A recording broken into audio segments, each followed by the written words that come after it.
I'm Francesco Calabrese. I also happen to be the Managing Director for the IKI, Institute of Knowledge and Innovation, the GW.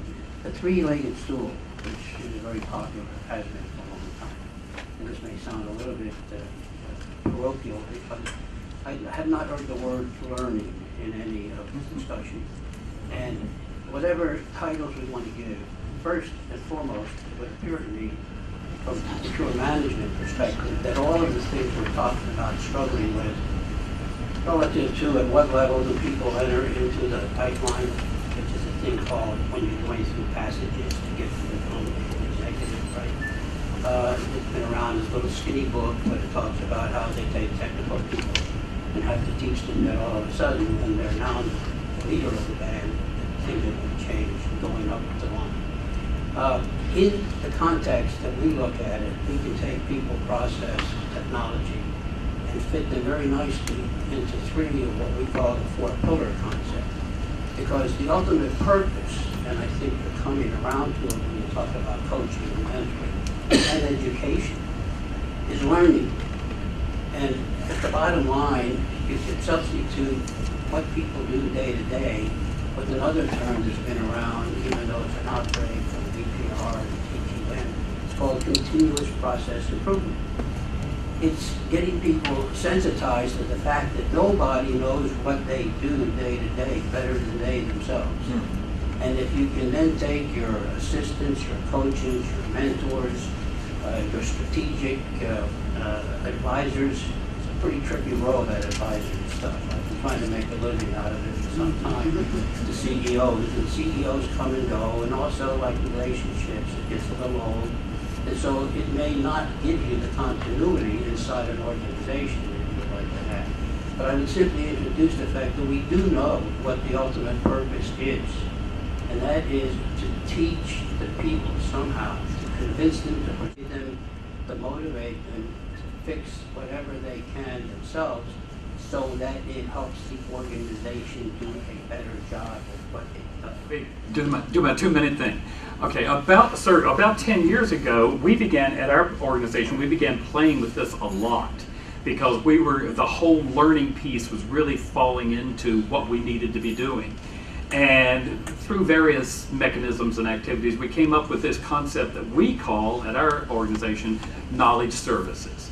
And we actually don't often talk about just KM by itself. We often say KM/knowledge services, because we saw the convergence of information management, knowledge management, and strategic learning. We got into the whole business of how you develop knowledge in the organization.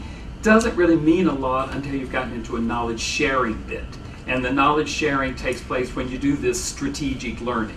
And we just had lots of fun with it over the years. And just as my ears perked up by your comment, we find that when we go into an organization or an association or whatever it is, and we start talking about the role of strategic learning as one of the legs of our three-legged stool, it makes sense. And then we were just joking at the break about actually our three-legged stool of information management, knowledge management, and strategic learning perhaps should have 4 legs. Does that make it a bench? Because it should also have change management. And so when you put all that together, then you've got something to get your arms around and say, okay, Mr. CEO or Ms. President or whoever, here are the things that we're going to work on in your organization. Hi, I'm Jacqueline Erdman. I'm at the U.S. Green Building Council, so right around the corner here. I basically, with the 2 different questions that came out of the audience so far, I actually put up on there asking, well, where does this person exist within the organization? Because in my case, I have a multimedia background with a library degree, and I am in the education department. So my whole goal is to make sure that information is going to flow both in the sense of people sharing content with each other, using that content in some sort of a way, and then creating something from that content and putting it back into the pool and making sure all the, controlled vocabularies and all that stuff is together. But one of the things that I kind of am a little confused on of the skill set is that I know that in general, KM has been kind of in the business field. But yes, there's that educational aspect of, in the end, if they can't take what's there and do something with it, learn something with it. Like, I feel like those learning objectives and that concept and that skill set is sometimes missing. And just to add to possible way to describe the people within the department, like what I'm doing for my knowledge management plan, I've been calling them data curators, because in essence, they're the ones who need to know enough about what to do with their, you know, whether it's based on a project, a committee, or their department, what to do with their information, give them the confidence to know what their information. So just kind of another way to look at it, and I definitely think that the end point is access, and since I'm from the library world, maybe that's why I'm so much focusing on that. I feel like we need to make sure that, yes, the education aspect is thought of.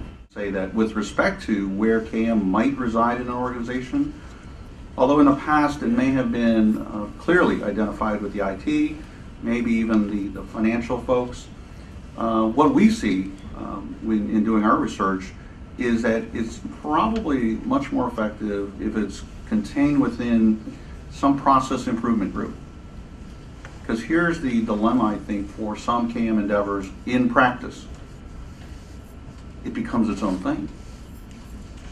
And if you're already busy doing all the other things, particularly operational things that actually pay the bills, this new thing called knowledge sharing, putting content in, taking content out, is another thing that's, you know, in some ways unrelated to the business at hand.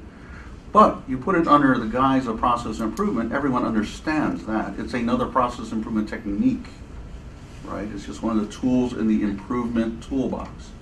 And in that case, it can actually hang on to the coattails of a successful program there.